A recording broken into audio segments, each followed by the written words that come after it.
Hello, this is Rural New Yorker with RivalNewYork.com. I'm getting excited about spring training, like many of you other fans out there. I've been looking over the Yankees and Mets. Today, I'm rocking the Mets shirt to represent because today is a Mets preview positionally, and it's more about reasons to be excited. So I'm going to walk through each of the positions and give you reasons why you should be excited. And some of you say Lucas Duda, Travis d'Arnaud, to the Mets outfield arrangement right now, but we're going to walk through and I'm going to give you some reasons to be excited. So first, catching. We just released our catcher positional rankings.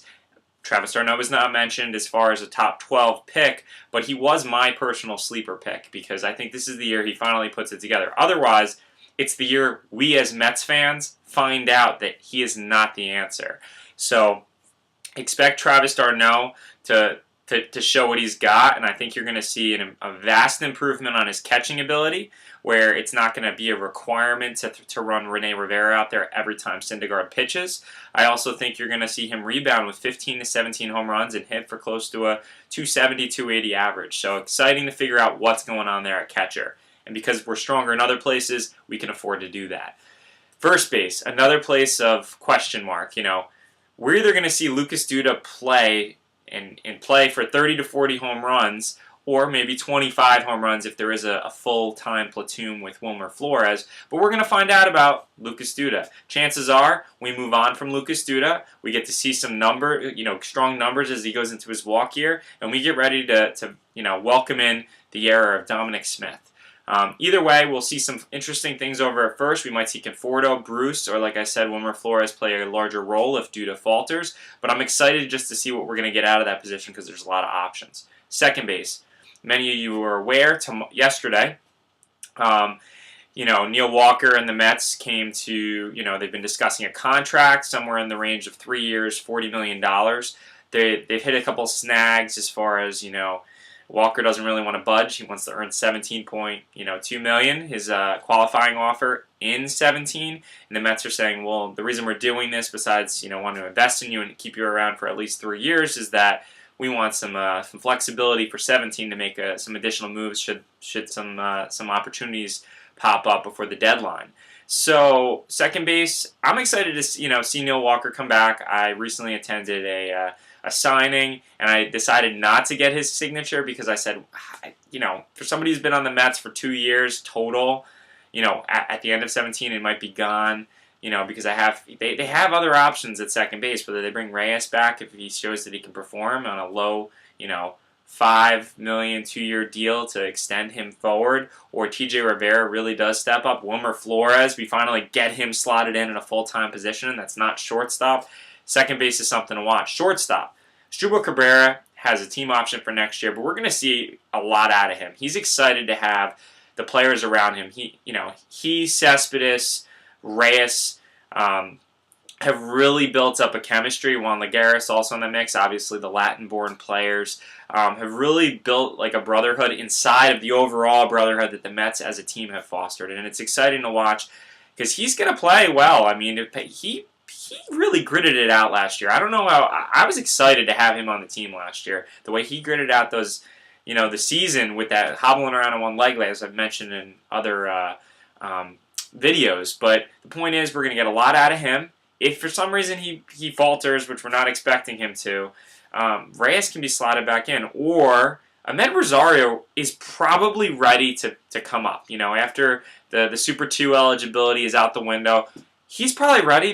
He's really just blocked by Cabrera. So, worst case scenario again, we could see Ahmed Rosario come up and make an impact, later in the year. But I'm banking as Asdrubal Cabrera stays healthy, plays strong. He gets a couple spot starts from Reyes, who's really being plugged in more so at third base. And we're excited to see what Asdrubal could give us in another year. Third base, the Wright Reyes Flores combination. You're going to see mostly Reyes at third base. I mean, Wright is still not throwing.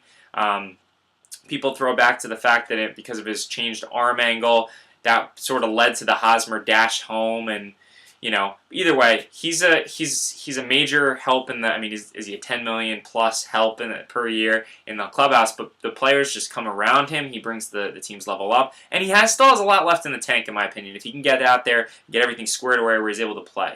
We know this stenosis is going to keep him, not playing. He's going to play less than 5 games average per week, but some excited things out of third base. Reyes slotted in at third base. Let him do what he does, and he's going to be our leadoff man. So I'm excited to see where that goes because they're going to find a way to get Reyes in the lineup. The question is if it's Wright and Reyes in the lineup or just one or the other, or just Reyes essentially. Outfield, I'm just excited to see how this works out. I don't know if any of you are waiting to see who gets injured, who steps up. I mean, it could go anywhere. It could be that, we need Lagares in the outfield because of defense. It could be that somebody, not Cespedes, gets injured and all of a sudden Conforto slots himself into that, that left field position, right field positioning. Could be that Conforto steps it up with the glove and they slot him in at center field.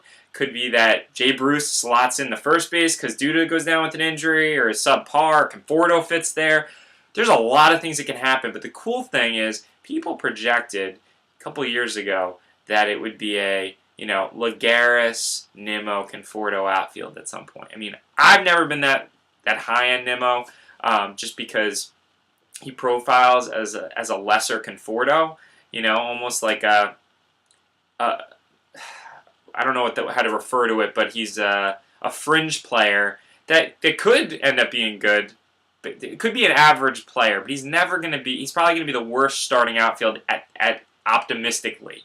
So with that being said, yeah, those 3 are not going to be in the starting lineup as of right now. But should injuries occur, they are going to have some really good players to come off the bench. Starting pitching. I don't know. I never spent a lot of time on the Mets starting pitching because it speaks for themselves. But honestly, this might be the only year we see all 5 starting pitchers together in the same lineup. 5 aces. Right here are the 4 aces. You got Harvey, you have Matz, you have DeGrom, and Syndergaard.